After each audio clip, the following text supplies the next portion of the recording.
What's going on, y'all? It's Smo Reviews here, back at it again with another video, man. First of all, I've been gone for like 6 days or so. Just been a quieter week. I mean, post-Gnome, I was exhausted, and I feel like obviously Mook and Hitman, Lux and Hitman really been going at it again. I'm sure to expect in the second half of 2024 at least one of those big blockbuster matches going on to be another, centerpiece like moment for 2024. Following Gnome, which was a crazy event, has a classic in itself. I feel like Nitty and Lux just took a lot of energy out of the culture in a great way. You know what I'm saying? People just rewatching it and debating it to death. To this day, I'm still seeing people talking about it. It'll be like that for quite a minute. So I just feel like you don't have a lot of events going down right now either. I know Bullpen today has a non-streamed event. Forgot the name of it, but I know Bad News and JC, Clone and Twerk. So they have a couple good battles going down, but it's non-streamed, right? There just hasn't been too much battle rap occurring. So I think it's just been a quieter end to June, but I'm expecting July to start picking back up. Like I said, Bullpen today, the event that we're going to talk about here with Eminence 5, which I'm doing predictions for. These are some of the top half of the card. There's some matchups here that do intrigue me. OSBL is climbing up those ranks, man. They're throwing some battles here that kind of move the needle a little bit, and we'll talk about that. Also have a little conversation about the URL and bricks. Kind of, we have a battle in the card that's based around that. There has been some more brick talk than usual, whatever usual is, you know what I'm saying? So just a few different topics to tackle. So it is a 2-day card, and day 2 is really all the stuff I want to talk about for the most part. And at day 1, just, a lot of homegrown talent in the main event. It's Cuban versus Wordplay the Menace. If you're familiar, everyone's got their own roster. Wordplay the Menace is like a top OSBL guy. Like for the OSBL only people, he's been really good over there. I still have Cuban winning the battle going in. I'm not totally bought in on Wordplay style. I don't think he's bad or anything. I just don't. I'm not shocked to the point that when I look at a Cuban, I've seen the peaks he's able to reach on this exact league versus the likes of a Chilla Jones and a Tay-Rock. I think he can drop the occasional battle on the road being silly like a Muop that he really had no business losing, right? But I think he comes in here, home game for him as well, just handles business. The rest of the card, I don't really know, outside of one other battle, I don't really know. I know Kai, shout out Kai's battling SB Smoke. I know they're both pretty over-animated. I could see Kai winning that battle. I think I've heard Dreddy rap in spaces, but like I said, don't really know it. Except for Capo Bravado versus 6'8". And this is why when I have a little convo, because you've probably seen Caps' rant recently. Shout out Angry Fan Man. Talking about the bricks. I don't even know. I just saw a little bit of the clip. I don't know what the convo started from. But I know that Capo versus 6'8 is going to be the first URL Crucible talent versus brick talent that we have. So in terms of the developmental processes, I know we asked for URL versus RB for a long time. This probably isn't what you were thinking of when you asked it, but technically we are getting the new guys versus the new guys there. And I just want to take a minute to talk about, first of all, in terms of the battle, I do think 6'8 is one of the better bricks. I like Dollar Bill. BDMC is over there as well. So there's some guys that I personally think are okay or got some potential from the bricks. I still have Capo winning. He's been in front of way more formidable talent. And even if versus those vets, when he wins, he doesn't look the greatest. To go from that to go kind of back down to here, I guarantee you he gives one of his more impactful performances where he's landing at a high rate, a little bit more than you're used to, because he's not dealing with a little bit more high pressure situations versus some more known vets. And then the brick process, listen, man, Crucible versus brick, I don't think that the bricks can run with the Crucible talent wise, even though there's a couple that I like. I don't think that they have the depth. And it's just what the brick process has turned into in terms of the disorganization. No one really knows what's going on, you know what I'm saying? I mean, people, and listen, the Crucible, we don't know what's going on, but I mean, we really don't know what's going on with the bricks. I mean, we know the Crucible talents. I guarantee you most of you can't name 5 brick talents, and they promo their ass off. I mean, in some ways, I see some of them trying to do the right thing, but at the end of the day, you got RB who signed up all of these, there was this whole push, if people remember, before the Blue Room went the way it did, and things ended up going super up there, all-time high for a year. There was a push about 2022, signing new talent and building their own roster and taking that route. And really, it's ended up a lot like the 1SK process, which some of you might remember, some of you might not. But that was RB's first time, really trying to take a crack at it with the developmental process. It was anything.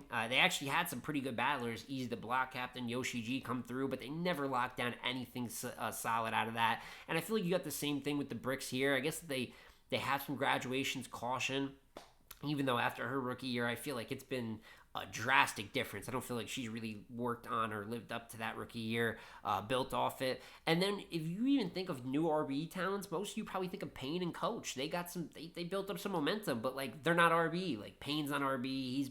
I think that was a minute ago, and then Coach isn't part of it anymore. So you finally get someone that's at least building up to mid-tier status. And then RB itself goes away after having a year competing for number one. You step out, now these talents really have nothing to build off of. They have the channel, but it's not like you can throw them this platform, but knowing that you've pulled away what made the platform, it's not really fair to them. They're not going to be able to really use and build off of that.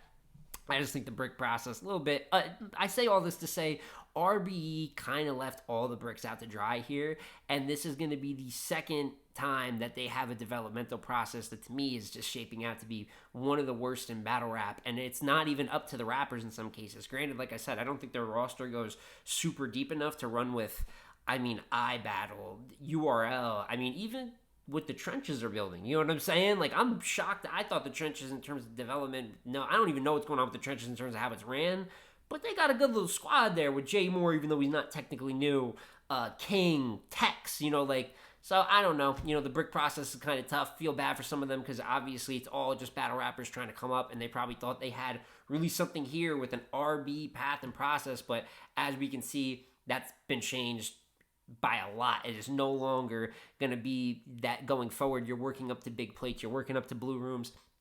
So they're just in a tough situation overall, and I'm going to find it hard for the bricks going forward. And then we'll run through kind of the bottom half of this card here. Only one matchup we're going to talk about a lot towards the bottom half. Ryda and Zeke, I got Ryda winning. Just consistent, battles down. I think Zeke is pretty good, though, but I think Ryda's a pro. You look at his win-loss. When he is the favored guy or he's battling someone eye level in talent, I got to respect that. Dot versus Northeast Tay. I like what Northeast Tay does with some PK makers, but in terms of putting it consistently across a whole round, I haven't seen that from him yet. And then Dot, who's more all around, I'm saying? Just we know Dot and what he brings to the table. Just more of a polished battle rapper. Now, some of these are one-rounders and some of these are three-rounders. I'll tell you which ones are one-rounders that I know of, because once again, we got to play the guessing game to figure it out. As per usual with small leagues, nothing changes. But I do have Dot winning, but if it's a one-rounder, sometimes he comes with the round sold separately. And in that case, I think Northeast could win if Dot isn't clean. T-Top versus Hood Like Vito. T-Top's just been good battling down in smaller leagues. Dice, Jay that guy out in Kansas City.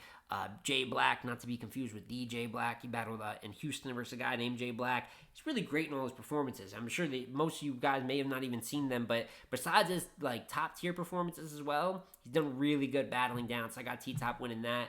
And then Shotgun Shug versus Funeral Fame. Listen, shout out Shotgun Shug, man. The movie that he shot, fantastic, working over there, getting his health together. He's doing the boxing card in November with Av. Fire, love that. The Sauce Company, man. Let's get one wing straight. I love that. Wing fanatic myself. The salt, all the different flavors is looking crazy, man. And shout out to those ventures. I wish him nothing but success with those, but that's also clearly where the man's focus is right now, because he's been horrific in the ring. There's no other way. He is on a donations tour. And if you're battling Suge on this tour, you're getting a W. It's a donation. Hansel, Capo, Top Floor Loot, Phoebo. He's just giving them out. I have no reason to think this battle would be going any different. I don't think we'll see a really trying applied Shotgun Suge until he'll pop out randomly versus an easy. Maybe he'll get the hollow battle. It'll just happen because he's a top tier to the level that if it just popped out and happened, we wouldn't be mad at it at all. So until we get one of those bigger matchups, maybe we'll see Sugar serious again. But he hasn't been serious. So I don't think it'll really matter what level Funeral Fame comes up. Hopefully he's explosive to make something of the footage. But I think this might be another donation. And then you have some 2v2s, which you all know I'm not the biggest fan of. We'll go through them real quick. J2 and Bonnie versus Vixen and Kai the Poet. If I had to pick, I'm going J2 and Bonnie just because I know two of them are pro-level battle rappers. But it's a 2v2. And then you have Souffleur and Foots versus A-Ward and Loso, which is also a 2v2, but a little bit more added stakes. Got A-Ward versus new URL talent. You know what I'm saying? They'll be at home. They got cooked last time they were in a 2-on-2 versus John and DNA. So you're expecting Souffleur and Foots to be pretty good here. I'm still going Ward and Loso. Long-term chemistry. Both have seen top-tier type of heights in battle rap, although I think Ward is firmly there. A little bit more of an argument for Loso. But even though that is a one-rounder too, if I'm correct, it is one of the better battles in the card. I'm excited to see it happen. Another one-rounder that I know of, the only other one that I know of being 1 or 3 rounds, is EK versus Eunice. It was actually at the bottom of the card, but to me, it's one of the more important and interesting battles here. And that's because Eunice really needs this to either be a W or competitive. You cannot lose this battle clear. You cannot lose this battle clear. I can't say it enough times. Holmesy franchise, we saw how that went. You got to be worried here because EK, similar to them, is like just a mid-tier talent, right? And those two, I think, especially franchise, a little bit more dead in the water before the battle. But we've seen EK versus other pens, which Eunice is, particularly the elites, Nitty, JC, Twerk. Granted, he threw, like he was the one that initiated some of these battles, threw them on his platform. But he's great. He's elite in these battles. And that just shows there's a ceiling there that I've seen him hit that I know is higher than what I've seen Eunice hit. And if he gets in that bag, particularly in a one-rounder where you don't have to spread out the material as much, you can just kind of like go full offensive, they could be tough. So I'm going to go EK 1-0 edge just because I know about that peak. But I'm also expecting this to be one of the best Eunices yet because I think he really needs it. And I expect it to be a debatable battle. One of the better battles of the night because you have those stakes to it. So I'm going EK 1-0 edge, but I'm really excited to see how this turns out. Bad News versus Swervo. This is another person. Yo, Swervo, you need to win. This isn't even a matter of not losing clear. I don't think it's the same position as Eunice. You need a win. Fully capable of beating Bad News. I've gained a little bit more respect for Bad News over the years. I think he's just done what he has to do. Like, there's some battles that even if the opponent was terrible, like, I still don't think Bad News would win. Like, you could really, I've seen some guys beat him at damn near, like, a 50-60%. We're years removed from that. Bad News, his moments, he's pretty good, man. And I definitely think you have to be fully engaged. Swervo should be. The Gnome loss was embarrassing. That's the second Gnome in a row that he's kind of, like, shit the bed. And I got the opportunity to talk to him, and I think that he does have... I think he is great. I think he can channel greatness. I think especially punching ability-wise, home game here, he has all the tools he needs to beat Bad News clear and get back on track, which would be a pretty good win to the public, but just a matter of being clean and focused and getting that objective done. And then that leaves you with Sheed versus Swamp. One of my probably my favorite battle between either of the 2 days. I just love what Swamp's been doing. He started the year off absolutely fantastic. Aver battle, Miss Hustle battle, and I think Sheed, even though he's not of that level, I think Sheed is good comp, especially taking him on OSBL. We haven't seen a lot of Sheed happens either. God, I really hope this one's a 3-rounder. If the rest of the card is 1-rounders and this is 3 rounds, I'll live. I'm going to go Swamp just because I think he is a top tier. He is in the middle of his prime, and he just has greatness to continue doing. I think Sheed's a good talent. Hell, he can compete given the right night. But I really think Swamp is one of them, and I feel like now, whether he's battling on this level, you're seeing dominance and consistency. And I think you're going to see that continuing throughout the year. Cannot wait to see what Swamp and Sheed turns into. And then you got Tay-Rock versus Ace Amin, and listen, Tay-Rock's going for 20 battles, man. And a lot of y'all made fun of them 20 battlers. I was there. I remember how y'all treated Danny Myers, man. Keep that same energy. But nah, realistically, I think what separates it here with Tay-Rock is particularly he's going to have 20, but the talent level that he's battling too, like he's a lot. I mean, you have to battle down a lot at this point if you're him, almost that. But Jerry A. Ward, Bill Collector is, I'm probably forgetting one in there. Even Sirius Jones. I know some of y'all don't love Sirius Jones, but like that's still a lot of top echelon type of names that he's still getting after with a whole other half a year to go. I have him winning this battle. I Rock's winning battles this year. What do you want me to say? I'm a little confused with Ace because he's supposed to battle Kid Slade. I guess we're not getting that. Supposed to battle Unp. I guess we're not getting that. I didn't really want that one, to be honest with you. So I don't know. He's been a little in and out. It's kind of crazy after the Slade battle, the interview that he did. You know, obviously, probably his things that just seems like outside of battle rap going on, which is life. But I thought that maybe the way he handled himself in public with it, even if you're damn near justified, we don't know the reason for real. But I thought that was kind of a crazy look. However, I still think Ace is a good talent. OSBL, obviously, he's had some battles here. He'll get some kind of like hometownish love. Even though I don't know if he's actually from there, but he's KMM, so obviously we love there. But it's Tay-Rock, man. He's just been doing what he's supposed to do. If Ace maybe outraps him time-wise, then maybe he could get him. But I have no reason to think after the Rock that we've seen this year that he loses, and especially if it's a one-rounder. I don't think there's any way you're beating Tay-Rock in a one-rounder right now.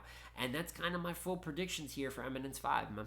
But that is going to be it here for the Eminence 5 predictions, man. I appreciate it if you stuck through the whole time. I feel like this one was a little bit wordier, especially since it's kind of a smaller league as well. So to have more expounded analysis, I don't know if I have as many people listen through to the end, but if you have, appreciate it, because I think that even still at this level, there's still storylines that go through, because we still got to see what's, even though it's not Swamp and Hustler, Swamp and Averb, I think Swamp and Sheed could really add on to his year, especially as a 3-rounder. We want to see what Rock does. We want to see if Eunice is able to, Eunice and Swervo can kind of beat the allegations they've been facing recently.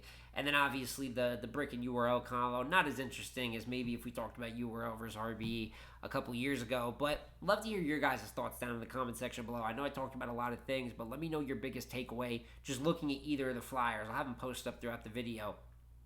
What battler do you want to see most on the card? Do you think anyone can extremely affect the year or their year with any battle here? And obviously, covering this, we'll see when Bullpen drops their battles. I'm definitely going to review whatever they drop, and then hopefully we'll get some announcements going on for July and August, because like I said, last week of inactivity is just because I didn't feel like forcing the issue. Did a lot of stuff for Gnome. I'm not going to talk about Hitman and Mook, you know what I'm saying, 87 times. I want to see it announced, and then we'll talk about it 87 times. But I also want to say, things I'm hearing, things I'm seeing, August might be a special month for battle rap, man. So keep your eyes peeled. I definitely think still maybe the best to come for 2024 is still out there. So it's been J Smo Reviews again, y'all. Like, comment, subscribe. I'm going to catch you on the next one, man. Peace.